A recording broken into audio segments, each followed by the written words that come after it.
Hello, everyone. Welcome to Arise with Grace, the podcast that celebrates and empowers the stories of strong, resilient women of faith who have moved from surviving to thriving and from pain to promise. I am your host, Phoenix Grace. I've been through both literal and figurative fires in my life. In the midst of my wilderness season, God told me, "You have walked through fire and survived. Now you will rise from the ashes and thrive." So I did. Now I have made it my mission to help empower women to be who they were created to be and live life in full bloom: physical, mental, emotional, and spiritual health. Hello, everyone. My guest today is Desiree T. Young. Desiree is a kingdom writer and author of two best-selling books. She is passionate about helping people move from a place of pain to a place of hope, healing, and freedom through writing and online courses. And today she is here to share her story. Welcome, Desiree. I am so grateful to have you on the show. Thank you. It is a blessing and honor to be here. I'm really excited. Awesome. So, first of all, Desiree, tell me about your name. Do you have a story about your name? Why are you named Desiree? Other than it's a beautiful name. Yes. Thank you. My full name is Desiree Theassa Young. And the story behind my name was always supposed to be Theassa. It's a combination of both of my grandmother's names, Thelma and Odessa. And for months, my mom was in love with calling me Theassa. She's like, "Yep, that's going to be your name. That's going to be it." And my dad said no. He was not on board with that being my name. And so probably like a few weeks before I was born, my mom's like, "Okay, well, what about Desiree?" And Desiree was the name of a singer that she used to listen to. And part of me was like super excited. I was like, "Oh, mom, I would love to hear some of these songs that, the Desiree that I was named after wrote." She's like, "Oh, I don't really remember any." I'm like, "Thanks, mom." Appreciate it. But it ended up being really amazing and prophetic because I always loved to sing. And the last year I've been writing a lot of songs and tinkering with that. And it's been a challenge and a joy all the same. And my middle name, Theassa, because it was one that my mom kind of spiced together, I never really like thought that my name had any meaning. I tried looking it up, couldn't find anything. And there was one day, this was several years ago now, when we were having a time of prayer and worship. Someone was prophesying over me, and he said, "I hear the name chronicler when you say the name Theassa. Chronicler, one who writes." And at the time, I loved journaling, and I would write poetry on occasion. And now, years later, I've published 3 books. So it was very, it's funny thinking about it, reflecting now how God was like, I'm going to put special meaning on your name here, the one that you're born with and the one that I'll give you later. And it's funny seeing how he's been weaving together my story through my name all this time. It's absolutely mind blowing and beautiful. That is so beautiful. So, wow. And I looked up Desiree and it means desired one. It's a French name. And you told me you don't speak French? No, parlez-vous français? No? No? I'm Canadian, so I I read know, French. merci Cereal box beaucoup. French. It's still more than me. That's okay. Konnichiwa? You said you know Japanese? Konnichiwa? I don't know. That's all I know. Yeah. So actually, I kind of just speak I know Konbanwa. What's up, kitty? tongues. Does that count? My own prayer tongues. Oh, anyway, so your desired one who is a writer and a songwriter, a chronicler, And it's all in your name. That's so beautiful. Now, growing up as a young child, did you know that that was who you were called to be? Tell me a little more about your early life. Sure. So, yeah, growing up, that is not who I knew that I was. Like, I enjoyed singing, but it was, like this fun little hobby that I did here and there. I sang, in youth group or what was it? Oh, no. Why can't I think of the Vacation Bible School, VBS? That's the word I'm looking for. And I would write on occasion. I would write for school subjects, and teachers would always commend me on my writing. And when I was in high school, I was like, I might write a book someday. But that was more of just like this dream of that might happen, that might not happen. Will it happen? I don't know. Growing up, I kind of, in a way, I had a strong sense of self, but I couldn't tell you from like 10 years old, oh, yes, I'm going to do this, I'm going to do that, and by age 25, I'll have this accomplished. I didn't have all of that. I just knew that I liked who I Mhm. was, and I didn't want to change to be someone that I wasn't or try to impress other people. And that was a lesson I actually learned from a movie. So, one of my favorite movies as a kid was Tim Burton's The Nightmare Before Christmas.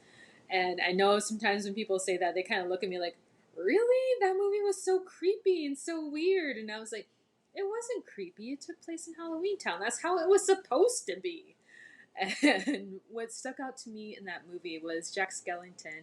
He was very like dissatisfied in a moment with his life, and he decided, you know what? I'm going to do a complete rebrand. I'm going to take over Christmas, and I'm going to be the new Santa Claus, and everything's going to be great. It's going to be awesome. We're going to create toys and stuff. And you're watching him, and you're just like, but that's not your function. That's not like who you're supposed to be. You're trying to be someone that you're not created to be. And that blows up in his face. Like, quite literally, people blow him out of the sky at one. And he realizes, crap, I've gone and tried to take over this other thing. Like, Santa Claus can't be the Pumpkin King. He's not scary or intimidating. He's a jolly fellow. And Jack realizes, I've been chasing down all the wrong things because what I really needed was inside me all along.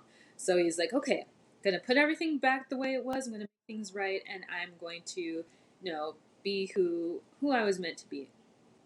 And even from a young age, I was like, okay, be yourself, no matter what. Be yourself. And so I kept carrying that lesson through for all of my childhood, adolescence, and adulthood, and haven't wavered in that. Mind you, I did not always have great friends. I was a bit of a nerd in school. Me too. Me too. Nerds of the world unite. No. Nerd.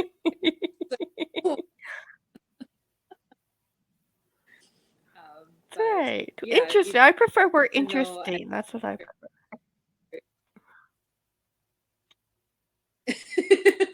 yes. So you said growing up you didn't have um, um what yeah. I didn't have a lot of friends. I had some friends, and then I moved, and then I lost those friends, and then I got new friends, and then life happens, and you move on, and you grow, and Mhm. your circle of friends end up changing, and sometimes that's really sad because you're like, oh no, I really liked those people, but they're not growing Mhm. anymore, and I want to keep growing, so it gets. Okay. So you had choices in You that keep going. early on. Wow. What kind of things like so choices of to be your true self or to put a mask on maybe or to keep growing or to stay in one place, like a lot of tension with that. So during that early life time period, what kind of things were you dealing with in your home during those formative years? During my formative years, I saw my parents go through multiple divorces, which was kind of hard on me because that made for a somewhat turbulent home life. Um, Now, don't get me wrong, I love my parents. I love Mhm. them very dearly. I learned a lot of lessons from them, but there were also some moments of pain that were um, kind of like fallen on me and burdened with. So my parents, they split when I was very little. Like I was a toddler, so I don't remember it, but I grew up at two different homes there. And Mhm. my dad, he remarried my first stepmom. And from that marriage, I got my youngest brother. And that was an interesting dynamic. He and my first stepmom ended up getting divorced several months after my youngest brother was born. And that was a very messy ordeal. Like, she did not want to go quietly, we will put it that way. And Oh. it was really hard to watch two people who loved each other no longer like have that love. And, you know, as a kid, you're just like, but I'm watching all these Disney movies, and Disney movies say that you're going to charming and you go happily ever after, and you that's like a really harsh reality check right there. That doesn't always happen and is very sad as a little kid seeing that. No wonder, like, why did you do this to someone that you used to love? Like, she had lied to get him like put in jail for 24 hours about, you know, abuse that she claimed happened. And my neighbors who were watching the whole thing, they're like, yeah, he never touched her, she is definitely lying. And ended up getting cleared up, which is good. But as a kid, you know, seeing that happen, it's like, why would you do that? Like, how could you do that? So So you're talking about how for your me, stepmom, um, yeah, how your yeah. stepmom tried to make up things about your dad to keep him out. He went to jail, and then he and it got cleared up. That's what I heard. Mm-hmm. Yep, Yeah. it got cleared up. He met someone, they dated, and she became my second stepmom. And their first like year of marriage, I I don't really remember. Um, I remember things like going well and being good, and then there were several years where things were not good, and there was a lot of arguing and a lot of contention that happened in the home, um, day or night. There was always a lot of arguing over various different things, whether it was, you know, hey, you're slicing the tomatoes wrong, or, you know, arguing about us kids, or the dogs. Is we had two dogs at my dad's house, or basically anything under the sun, were things that they argued about. And I didn't realize how much it bothered me until I reached my breaking point and I just like couldn't take it anymore. And at that moment, like, I was spending weekends at my dad's house, and during the week I would be at my mom's house. And because I wanted to try to keep the peace, I would kind of just like bottle everything inside. I wouldn't talk about what was really like bothering me or hurting me, because I wanted to try to maintain some type of peace within the home. I didn't want there to be even more conflict or even more arguing. I didn't like something. Um, be a peacekeeper ended up being a couples therapy, and that was Mhm. helping. And then they stopped going to couples therapy, and I was like, why did you stop going to couples therapy? It was helping. And it was because they didn't want other people to know that they needed a bit of extra help. I'm like, we all need a bit of extra help, because like if you don't get help, then the the bad habits keep spilling over and spill over onto us kids. And you think because it's your marriage, it's not going to affect us, but we're living in that same house and learning to take on these bad habits that we are watching you model for us. We are learning to, like, in conflict, you know, name call, or, you know, scream, or everything else, and that's not healthy conflict resolution. Or as opposed to, you know, like, coming and talking about, you know, your thoughts and feelings and everything else. Just, no, I'm fine, I'm fine. Nope, we're totally fine. And it's like, you're clearly not fine. Everything on your face is saying you're not fine. You know, like, why aren't you actually talking? But because we're seeing it modeled for us, like, okay, don't talk. you know, that's stuff that we start to emulate, and it's like, no, you gotta break that cycle, break that pattern. And it's been several years of undoing that. I don't talk as much about undoing those patterns in my books. Um, those I'm learning through watching different therapy videos on YouTube, and um, sorry, I've lost my train of thought. Um, but that was what one home life was. Lots of turbulence. On the flip side, being at my mom's house with my stepdad, um, that was usually pretty good. There's usually like a lot of peace in the home. Occasionally there were a few disagreements here and there, but nothing, no door slamming, no shouting, no anything like that. But my stepdad is very high achieving, and one of the ways that he felt that would best prepare me for life is to um, get me to strive for being successful, and that was his way of making sure that if I get instilled at a young age, then when I grow up, move out of the house and everything, that I will do everything with excellence, and that I will do everything to the best of my ability, and that I would strive to be successful in life. Not a bad lesson to teach your kids. But when you do too much, it becomes an overcorrection, and then a kid starts thinking, okay, I have to do everything great. I have to do everything perfectly. I have to, make sure that I get straight A pluses on every single thing, no matter what. And that is where perfectionism came in. So much fun. So much fun. And I had to unlearn a lot of perfectionistic thought patterns and expectations that I had for myself that were not realistic.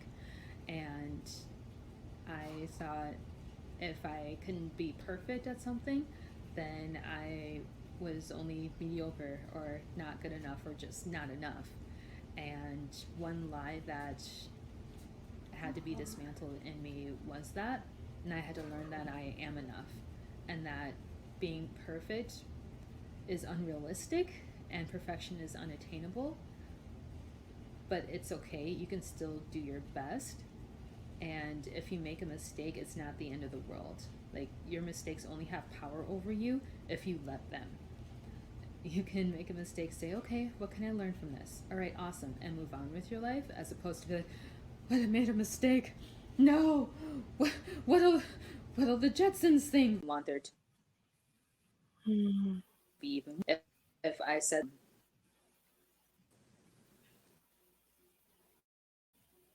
and the dam breaks, everything spills out, and now there's fighting and contention, and all the things was all hitting the fan, and that them to come out. Where How do I want to say this? Ah, lost my train of thought. I'm sorry. Give me just a moment. Where it Okay. sounds like I'm like blaming them for everything, and that wasn't the case. It was more just like, can't we all just get along? And there Mm-hmm. was a moment when, or a period when they were going to couples therapy, and that was Mm-hmm. helping. And then they stopped going to couples therapy, and I was like, why did you stop going to couples therapy? It was helping. And it was because they didn't want other people to know that they needed a bit of extra help. I'm like, we all need a bit of extra help, because like if you don't get help, then the the bad habits keep spilling over and spill over onto us kids. And you think because it's your marriage, it's not going to affect us, but we're living in that same house and learning to take on these bad habits that we are watching you model for us.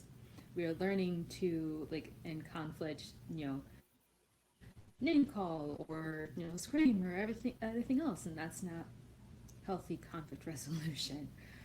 Or as opposed to like coming and talking about, your thoughts and feelings and everything else. Just, no, no, I'm fine. I'm fine. No, we're totally fine. And it's like, you're clearly not fine. Everything on your face is saying you're not fine. Like, why aren't you actually talking? But because we're seeing it modeled for us, like, okay, Mhm. don't talk. You know, that's stuff that we start to emulate, and it's like, no, you gotta break that cycle, break that pattern. And it's been several years of undoing that. I don't talk as much about undoing those patterns in my books. Um, those I'm learning through on YouTube. And sorry, I've lost my train of thought. Um, Yeah. but that was what one home was. Lots of turbulence. On the flip side, being at my mom's house with my stepdad, um, that was usually pretty good. There's usually like a lot of peace in the home. Occasionally there were a few agreements here and there, but nothing, no door slamming, no shouting, no anything like that. But that was very high, is very achieving, and that he felt to that would best prepare me for life is to um, get me to strive for being successful. And that was his way of making sure that if I get instilled at a young age, then when I grow up, move out of the house and everything, I will do everything with excellence, and that I will do everything to the best of my ability, and that I would strive to be successful in life. Not a bad lesson to teach your kids, but when you do too much, it becomes an overcorrection, and then a kid starts thinking, okay, I have to do everything great, I have to do everything perfectly, I have to sure that I get straight A pluses on every single thing, no matter what. And that is where perfectionism came in. So much fun, so much fun. And I had to unlearn a lot of perfectionistic thought patterns and expectations that I had for myself that were not realistic. And I thought if I couldn't be perfect at something, then I was only mediocre or not good enough or just not enough. Uh-huh. And one lie that had to be dismantled in me was that. And I had to learn that I am enough and that being perfect is unrealistic and perfection is unattainable, but it's okay. You can still do your best. And if you make a mistake, it's not the end of the world. Like, your mistakes only have power over you if you let them. You can make a mistake, say, okay, what can I learn from this? All right, awesome, and move on with your life, as opposed to be like, but I made a mistake. No, what'll what'll the Jetsons think? What'll happen here? Ah, What'll happen there? Ah! the Like, Jetsons. it's okay. The It's okay. Truly, you're going to be okay. Jetsons. What will the Flintstones think? No. It is all you're human. Humans, we are flawed by nature. We are. And sometimes we're going to make mistakes, and that is okay. The world is not going to end. No one is going to die, usually. Driving drunk, you know, that's a risk you take. We're not talking about that, we're talking about perfectionism. Wow. So how did you cope with all that? Like not being able to share how you feel and performing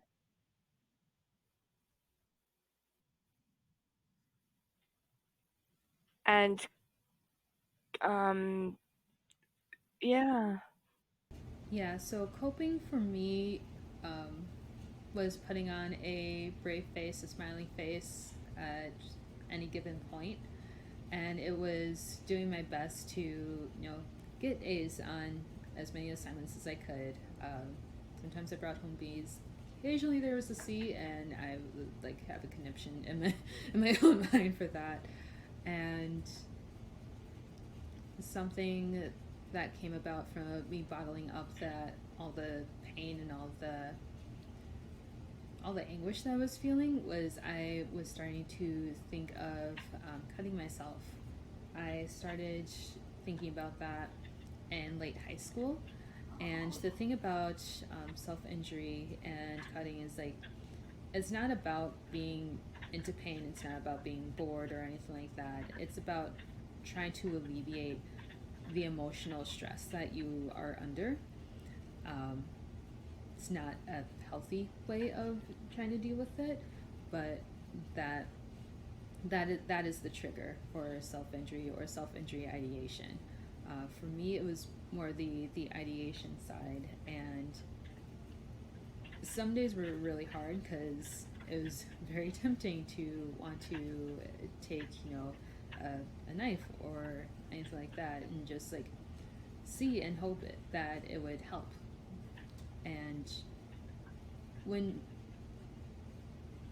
when you come through a lot of emotional pain, get to a place of healing, you kind of look back and you're just like, what? Why was that the thought process? Like, where was the logic there? But when you're like heading toward the drain, it looks like a good idea. It looks like something that will help. Um, so that is something that I kind of struggled with in the back of my mind, and I didn't talk a lot about it to a lot of people because I couldn't really explain at the time why I was thinking of doing that, because someone's immediate thought is, "Oh no, you're trying to kill yourself." No, no, I'm not trying to kill myself. I'm trying to like get rid of this pain. And one thing that helped me with that was when I was 18. I graduated high school, went off to college, and during that summer, I was kind of just looking at myself, and I realized that I needed help. I needed someone somehow to help me with what I was dealing with, because if I did not get help, I might not make it. That was a very like sobering realization, and I cried a lot. It was like, all right, God, so I've been following you since I was like 8 years old, and like I hear the song, Jesus loves me. I believe that you love me. I need help. Like, can you send someone to help me? And I tried reaching out to a couple people for help, and that didn't pan out the way that I hoped or needed it to. Um, but my freshman year, I ended up kind of like through one of Song of Solomon. Um, yeah, it was a Mike Bickle study. I don't know if it's in print. I've tried to look it up on Amazon a few times and couldn't find it. I was so bummed. But it was very good because it looks at Song of Solomon as an allegory for Christ's love for the church, and it takes a look at the bride in different seasons, different settings throughout the book of Song of Solomon. How she starts off in Song of Solomon, the first chapter. She talks about how she was made keeper of the vineyard, but her own vineyard she had not kept because she was responsible for doing everything for everyone else, but her herself, she was not, like able to take care of. That's a paraphrase version of that verse. And we dove into what that is and what that looked like, and dove into my own life because I tended to be a people pleaser, and I tended to try to help everyone else solve their issues, but I was not very good at, like solving my own problems or letting people in to help with that. And so that put things in perspective for me of, okay, like how can I make a shift in that? How can I make changes in that? And it was really cool being able to like see the bride go through her different transitions and how she identifies herself. And there was one point, I think it's Song of Solomon 1:5. I am dark but lovely, dark as the tents of Kedar. I think is how that goes. Um, and identifying herself as someone who is dark because of her sin, and her transition from seeing herself as that to seeing herself as a beautiful bride, one who is beloved, one who is desired, one who is treasured by her bridegroom, the bridegroom being Jesus Christ. And that really brought into perspective God's love for me, because my focus was on all the pain, my focus was on all the brokenness, and I'm not perfect, I'm not enough. And God is coming in and says, like, you are not too broken for me to fix, you are not too far gone for me to love you, and to trust him. And I had a breakthrough moment my sophomore year of college. And what happened, like, the summer before my sophomore year, was I was going for a walk, and I was asking the Lord some questions, and he was the only one that I asked these specific questions to, and it was involving relationships and love. And there was like one specific question that I had for him, and I did not ask anyone else's question. It was only the Lord. There was no one like in the bushes around the corner, like overhearing me or anything like that. And months went by, and I kind of forgot about the question. And I was at an university large group gathering, and there was a speaker there. I do not know what he was there to talk about, to be completely honest. He might have been there to talk about evangelism. I do not know. Through the hallways of my dorm and just start shouting, Jesus loves me, Jesus loves me, Jesus loves me. Because I was so just in awe of what he said, what he had done. And it was in that moment that I stopped wanting to harm myself.